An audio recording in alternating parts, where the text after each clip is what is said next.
Hi everyone. My name is Nancy. Welcome to my channel. And I just wanted to share with you some things that have happened last night to overnight in the Middle East. And this is going to be really important for all of us who are Christians, who believe it's the end times, who are watching, who are watching prophecies unfold and seeing all these things that were written beforehand come to pass. And so, as a lot of you know, on October the 7th, there was a huge attack on Israel in a kibbutz, which is a village where people live in common. A kibbutz is a Jewish village where people live in common. Jewish people, they share everything, they don't own anything in a kibbutz. Everyone just shares. So, the reason why I'm talking about this right now is because, as you know, it led to the Hamas war, which is still going on right now, and the displacement of thousands of Palestinians in Gaza. And the reason why they're being displaced is because many people are still being held hostage, and even some American citizens are being held hostage by Hamas, and Israel is trying to free the hostages. Some of them have their bodies have been found, so some of them have been killed. But as recently as I think April the 15th, there was a video of one American who was still alive. And for those of you who don't know, there are tunnels underneath of Gaza. And in a lot of places in the Middle East, there are tunnels underground. And so these tunnels are right now being used to house the hostages. So it's very hard to find them.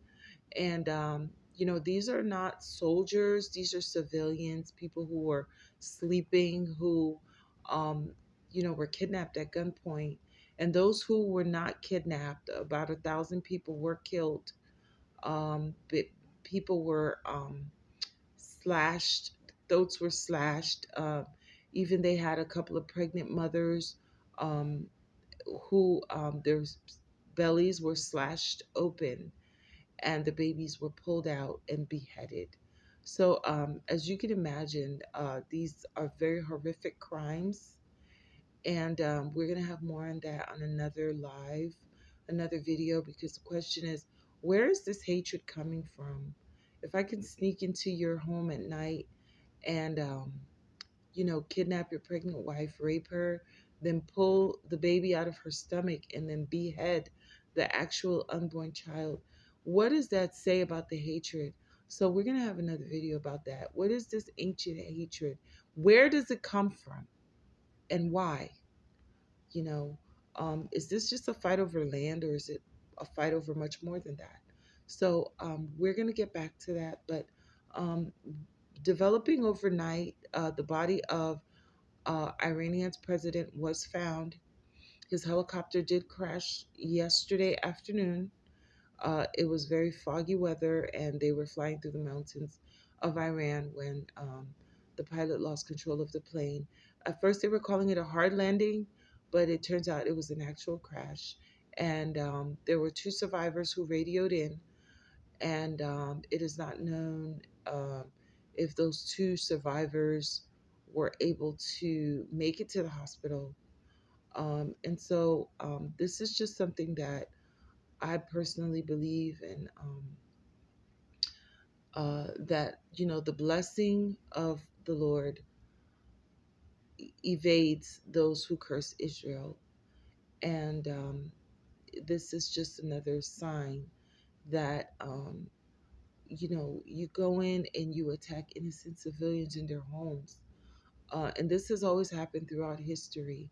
If you attack Israel, there will be a consequence, because we have to understand that this is this is close to God's heart. The reason why this is so close to God's heart is because, the whole world was basically in idolatry. I know my parents are from Haiti, and yeah, my parents used to worship idols. They did. Most of the world did worship idols before we got the Bible. And the Jews are the ones who wrote the Bible. So you can imagine the persecution that they're always going to face because they brought the Bible, they took all of that idolatry away, and now people are worshiping the one true God. Most people are monotheists right now, and we just got to realize that, wait a minute, the enemy is going to be mad, Satan is going to be mad, the devil's going to be mad. Okay, so I usually call him the enemy. I don't like to um, give him more power by speaking his name. But I just want you guys to know that this is something we need to keep an eye on, and this is God vindicating His people because, um, as you know, Israel does have a right to defend themselves as a sovereign nation. You can't allow someone to just come in and just, in the middle of the night and kill innocent civilians. And also the fact that Americans are being held hostage. That's pretty deep, you guys. Like, I'm pretty surprised that more isn't being done to find these people, you know, and to ascertain where they are, if they're still alive, because they are hostages. And so I just wanted to share that brief update with everyone. Please, um, if you if you can, don't forget to smash that like button, hit the notification bell, and also share and comment on what I'm sharing with you guys today. And thanks so much for watching. Take care.